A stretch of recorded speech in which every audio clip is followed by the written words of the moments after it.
On parlait C'est quoi de... ça? Tu me mets en zoom? Ah! Et voilà, mon Dieu. Tes parents, pareil, c'est Bryan Cranston. Ça, c'est Malcolm in the Middle, puis Breaking Bad. Oui. Saison 2, la couverture, c'est parce qu'il commence avec une grosse barbe. J'ai vu... je savais pas c'était quoi. Ça a sorti en...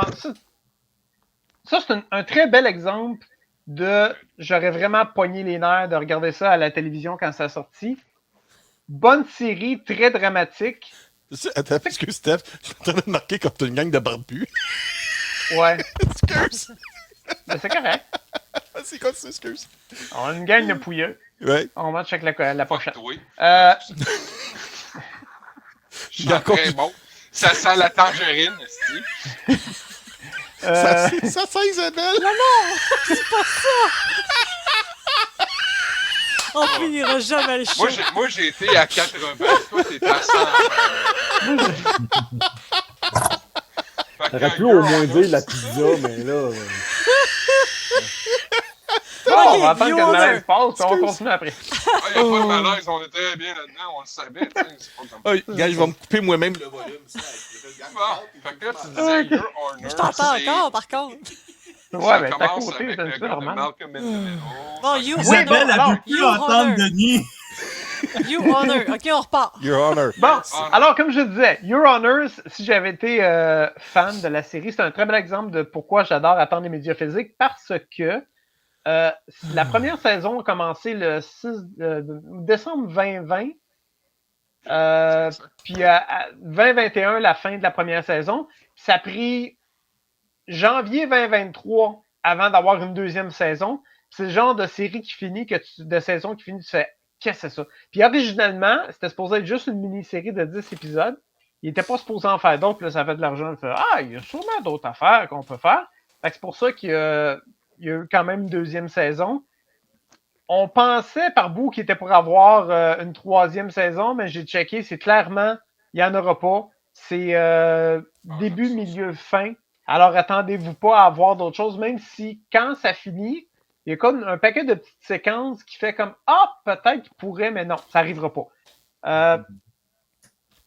Il meurt du cancer? Non. C'est une série pour les personnes qui sont tannées de voir des séries tout le temps sur le même moule. Ça finit pas bien, c'est pas joyeux, c'est bon, rough. ça.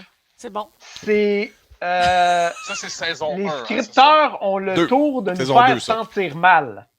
C'est ça, c'est vraiment ça la prémisse de la série. Et je vous mets en contexte. Vous avez le Bryan Cranston, qui est le père d'un jeune homme, qui lui est juge. Ouais, juge. Hein, Fait c'est qu'il est ça. quand même position autoritaire. Et le jeune décide de partir en auto. Et on a un autre jeune qui se fait offrir pour sa fête une belle moto. Avec la version courte que vous allez. C'est un peu la prémisse je donne pas de punch, là. Le jeune juge va faire un accident avec le jeune en moto.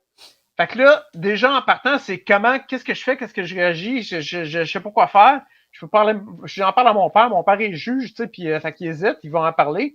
Là, son père, il fait comme, OK, moi, je connais le système. Si je l'amène au poste de police, je sais ce que ça comprend, mais c'est mon gars. Mais en même temps, on peut pas le faire un hit and run. Désolé, j'oublie en français, là, comment on dit ça? Un Run au délit de Québec, c'est fuite. même qu'on Un appelle délit de ça. fuite. Un délit de fuite, c'est ça. On peut pas faire un délit de fuite. Fait que là, il décide, avec son père, d'aller au poste de police, puis de se rendre parce que c'est la bonne chose à faire.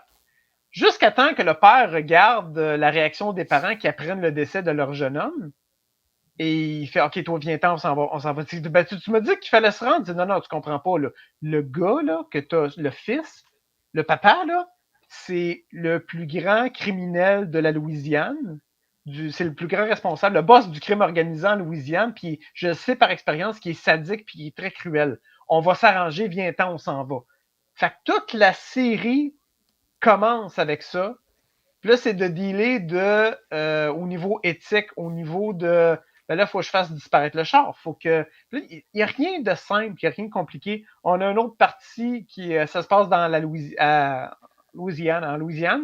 Puis tu as toute la partie de les personnes qui dealent de la drogue, les parties de quartiers plus pauvres, ces choses-là.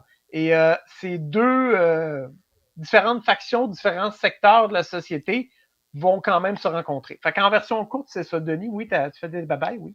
Parce que quelqu'un garde. Ouais, parce qu'on a dépassé 8 heures. Fait qu'il y en a qui vont Oui. Il y en a faire qui nous autre quittent. chose. Ok. Ben, bye-bye, Mimi, à la prochaine. Au pire, Et sur, en passant, ouais, Steph, ben, elle est dispo sur Crave les 2 saisons. oui, parce que là, je l'ai écouté. Je l'ai juste déballé pour. Parce que j'avais juste la deuxième, je n'avais pas la première. Je l'ai juste déballé pour voir les suppléments. Il y a quelques suppléments d'environ 2 minutes chaque. Il y a quelque chose d'assez spécial que. Puis c'est Bryan Cranston qui l'a vu pour vrai, puis ça a été inspiré pour inclure dans la série. C'est Prison Rodeo. Tu as des prisonniers qui sont assis en plein milieu d'un ring de rodéo, puis ça joue aux cartes. Là, c'est de savoir qui c'est que le taureau va pogner en premier. Ça a l'air que ça se fait pour de vrai, ça. C'est spécial. OK. Fait que ça, c'est pour Your Honor saison 1 et 2. Tu recommandes Oui. ça pour quel genre de public est vrai que, mettons, tu sais, comme référence, quand Netflix il dit à Patrice, tu regardes des affaires bizarres, fait que mettre des affaires bizarres. Non, mais Toi, ça, toi, comme tu j'ai dit, dirais Your Honor, ça va avec quel genre de série que tu écoutes habituellement? ça va avec. Parce que moi, personnellement, excusez, ça m'a fait chier. Moi, j'aime ça quand que. Surtout dans le temps de la pandémie, là, j'aime ça voir des affaires qui amènent un peu d'espoir ou ce que les héros, en quelque part, vont gagner. C'est pas ça. Parce que pour ça, je vous dis, ça, c'est pour le public que si vous êtes tanné de voir des affaires tout le temps sur le même moule, que ça finit tout le temps bien, ça, je pense que ça va vous intéresser, ça va faire différent. Le jeu d'acteur et de la performance qui est souvent au niveau émotionnel, la réaction, c'est juste dans le non-verbal, le stress de il va-tu voir le défaut après le char? La personne qui est en face de moi pose des questions. Es-tu au courant de ce que j'ai fait? C'est le stress, les expressions du visage de la plupart des acteurs, la performance, le côté enragé du parent qui essaie de savoir qui c'est qui a fait ça à son enfant. Fait que c'est ce genre de. Si vous aimez le bon jeu d'acteur, vous allez être servi. Si vous aimez quelque chose qui sort de l'ordinaire, qui n'est pas sur le même moule, vous allez être servi. Your Honor, saison 1 et 2, quand même à recommander. Peut-être moins mon style, mais je peux pas dire que c'est mauvais parce que c'est pas le cas, c'est très très bon.